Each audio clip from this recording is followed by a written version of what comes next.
I'd just like to begin by thanking the sponsors again and thanking all of you for sticking it out, especially those of you in the back who are standing through all of this. I think there's a real difference here that you can hear between my commitment to our environmental ethic and community values and that of Jim Douglas. You can hear that in my record, where I've led on energy efficiency and on energy future to his resistance. You hear that in the ideas I've put on the table in terms of a different way to pay for and use the heat it takes to warm our homes. But it really comes down to, for me, is I think of our environmental ethic and community values as being a core element of who we are. It defines us. It defines who we are. It defines our unique opportunities about where we can go. When I talk to employers, I've been around the state gathering employers to ask them, why are you here? Where do you see our strengths? Where do you see our challenges and our opportunities? I always hear about the sense of place. I always hear about the sense of community. I always hear about, I have a voice here. My voice matters. That matters to me. It matters to my employees. That's how I get them here. And it gives me a unique opportunity when I think about where I can go. It gives Vermont a unique opportunity in this increasingly flat global economy.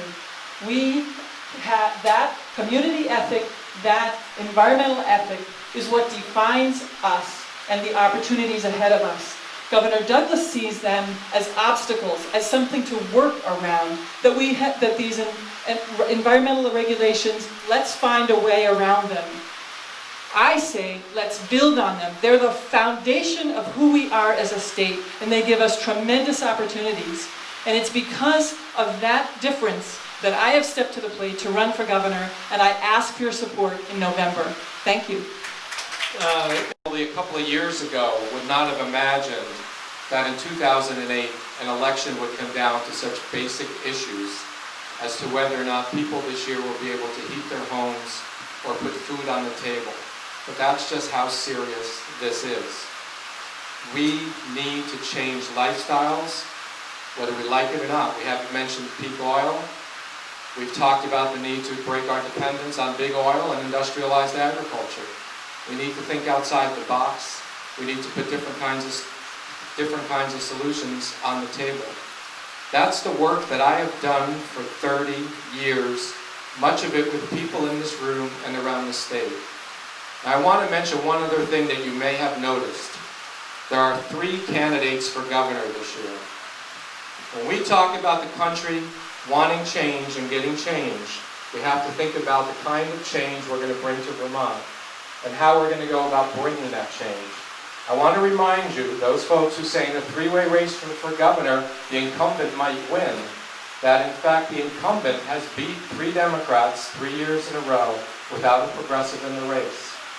We've made a strong effort this year to bring people together, regardless of their party affiliation, to build a coalition strong enough not only to defeat the incumbent governor, but strong enough to change and reshape the debate here in Vermont.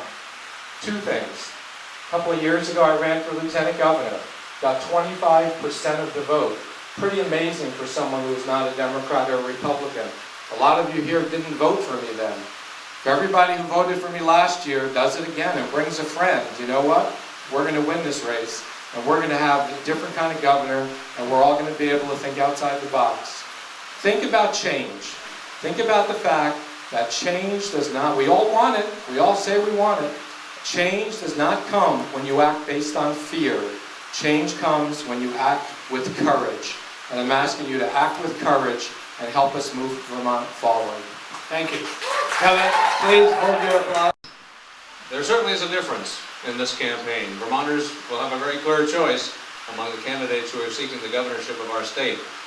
I believe that you'll see some candidates who believe government should play a more extensive role in your lives. Raising taxes, more regulation, interfering with the opportunity to innovate and to present creative solutions to the challenges that we're confronting. My view is that government should be at your side, not on your back.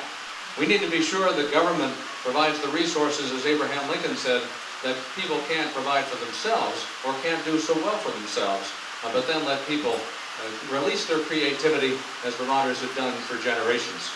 Nothing is more important than ensuring that every Vermonter has access to food, to fuel, to a decent place to live, to a good education for his or her kids, and a comfortable life, a quality of life that we want for everybody in the Green Mountain State. And we can do that by ensuring that we create good jobs, by minimizing the cost of doing business and the cost of living here. That's what I've been focused on for the last 2 years. That's the kind of positive change I've been working to bring to Montpelier and to the people of this great state. And we are succeeding. You know, the Software Development Alliance up in Burlington has 60 or 70 member companies now. The average starting salary is $60,000, and the average salary in that industry in Vermont is $93,000. Did you see the income tax receipts that were announced at the end of June? People are earning money and paying their taxes and earning a decent wage in Vermont. There's a new company in Stowe called Utility Risk Management Company, a high-tech GIS-based system to monitor utility lines that's going to create some good jobs.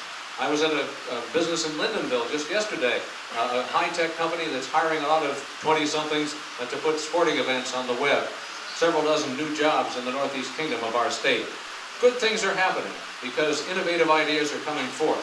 And I believe with that innovation, with our commitment to agriculture, to natural resources, to the beautiful environment we enjoy, we can ensure that each and every Vermonter can afford to live in the state that we love. Thank you very much. Now before we adjourn